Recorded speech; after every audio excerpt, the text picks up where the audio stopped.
Hello everyone. I am Aarti Sharma, a biology educator and academic mentor. Welcome to my learning space where we explore biology not just for exams but we truly understand how life works at the molecular and cellular level. I work with students from different curricula, including CBSE and NEET from India, GCSE and A level biology, UK and Europe, Cambridge International, and even IB biology.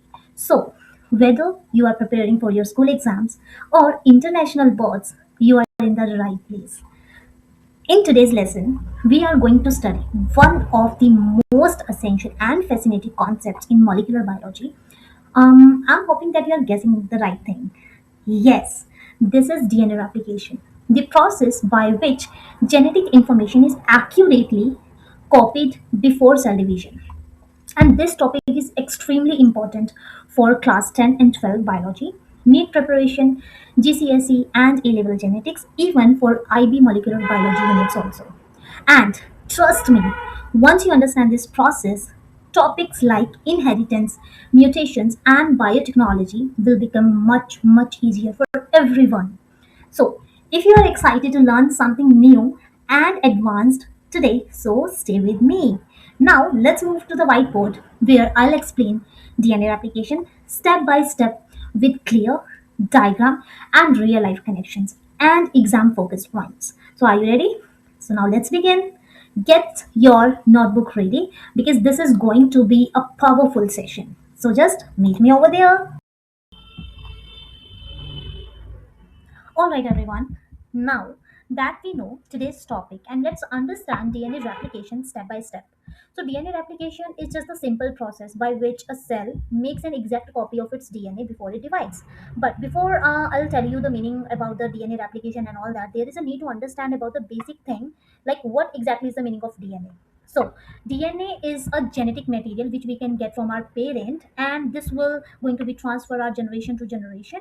So DNA is just a stands for deoxyribonucleic acid, and it is a long molecule found inside the nucleus of a cells. So how we can define this part?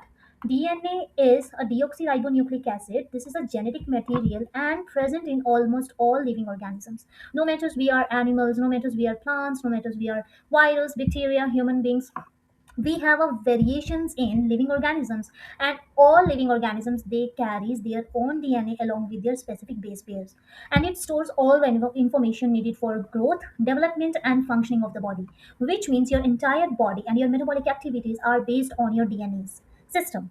So now let me explain DNA in a very clear and complete way.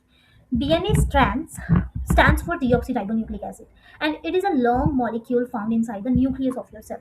Imagine this is your cell. Inside the cell, we have a small organelle named with nucleus. So inside the nucleus, we have DNA in the presence or like along with a double strand. All right. So DNA stands for deoxyribonucleic acid, and it is a long molecule found inside the nucleus of cells. And this DNA contains the instructions. Instructions for making what? Instructions for making protein, enzymes, hormones, and traits like your height, eye color, hair type. So DNA is actually called the blueprint of your life. As I already told you, DNA is actually controlling your all activities in your body. Okay, all activities means like if in your body protein is going to be synthesized, so DNA is responsible for that. Any enzyme is released in your body and any organ, so DNA is responsible for that. Again, hormones, again for your height, again for your eye color, again for your hair type. So location of DNA is always going to found in your nucleus, which is your main place of your DNA or like your main house of your DNA. After this, in the nucleus, and then in your mitochondria, but in a very small amount. Then chloroplast, which is always present in a plant but not in a human beings. And inside nucleus, like DNA is packed into a structure called the chromosome. Now this is very important terminology here. Let me explain you about this. Let's take an example over here. We have a thread like structure. This is, and this is the folded version of your thread like this. Okay, now once you will open this thread, it will look like something this. Now, on the top of this strand, you will see this structure, this double helical structures. This is your DNA. So they both are same, chromosome and DNA. Okay, or you can say DNA is the folded part of your chromosome. okay, or like your folded version of your chromosome. DNA looks like a twisted ledger, just like a double helix. Okay, as you can see in this GIF also, this is the first strand and this is the second strand, and along with some base pairing in the middle of these two strands. I'll tell you in a very short moment what exactly is the meaning of these strands and the components of DNA. DNA is actually made of small units called nucleotides.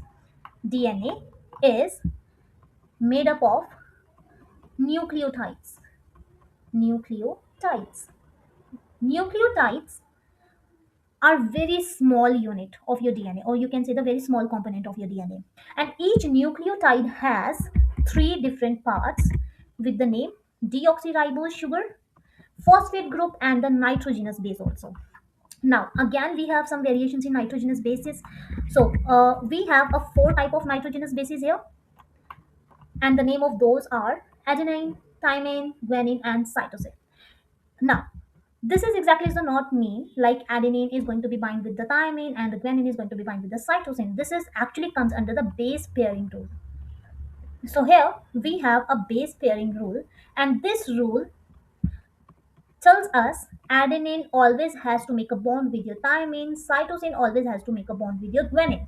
So this is the rule, and your DNA is actually following this rule. And with the help of these nucleotide base pairs, these two strands are going to be joined together.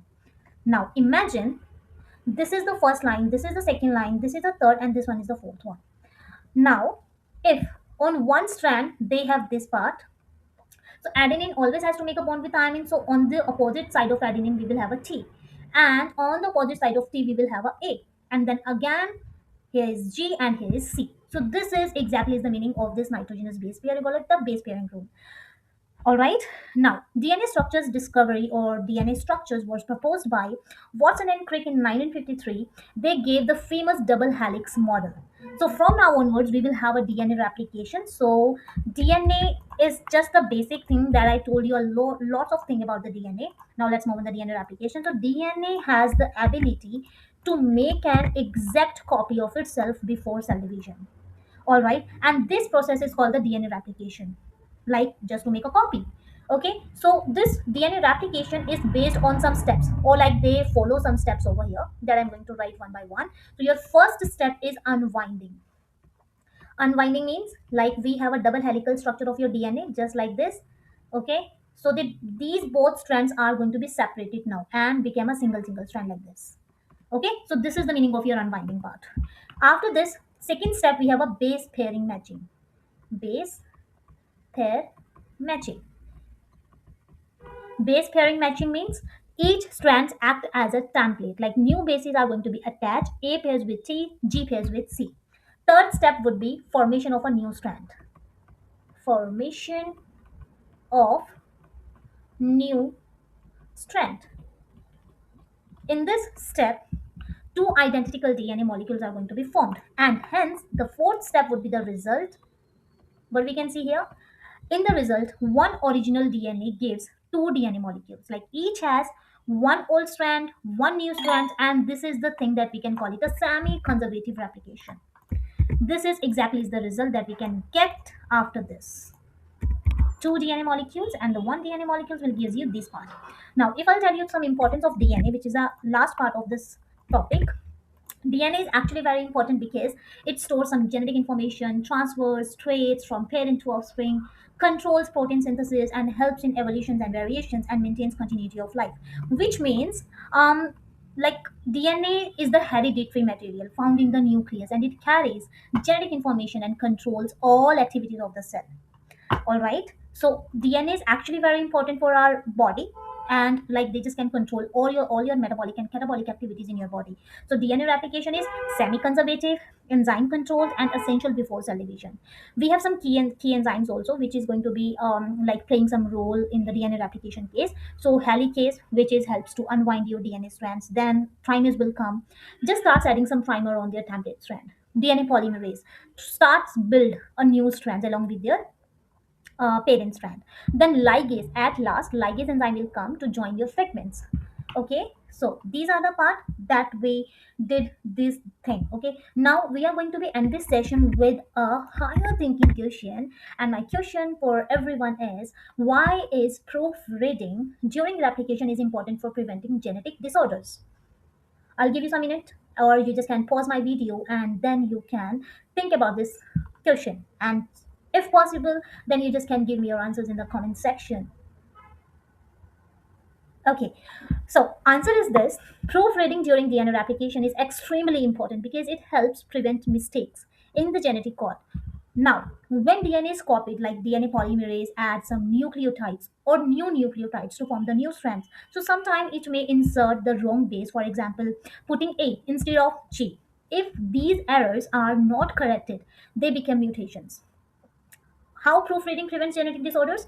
Because we have a DNA polymerase has a special proofreading function, and this will detect mismatched base pairs, removes the incorrect nucleotide and replaces it with the correct one. This keeps the DNA copy highly accurate. Okay, so without proofreading, mutation would occur frequently, faulty proteins could be produced, or cell may stop functioning properly. So some mutations can lead to genetic disorders like sickle cell anemia, cancer due to some uncontrolled cell division.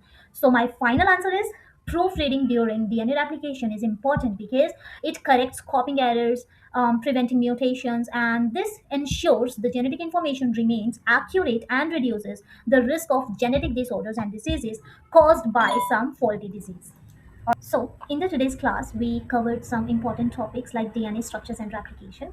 I hope the concepts are now clear, that you feel confident to tackle related exam questions. So, following the Europeans' teaching style, I have explained everything with real life examples, diagrams, and some interactive explanations, making learning both effective and enjoyable. So, if you would like, I can create personalized sessions for you, including some previous year questions, MCQs, and some exam focused tips tailored to your learning needs. So, by joining my class, you will get clear understanding of concepts, exam oriented practice, fun and interactive learning also. So, if you found today's class useful, so don't forget to join the next session and follow my channel page to easily understand even more advanced topic. So, thank you for joining today, and I'll see you in the next class. So, bye bye.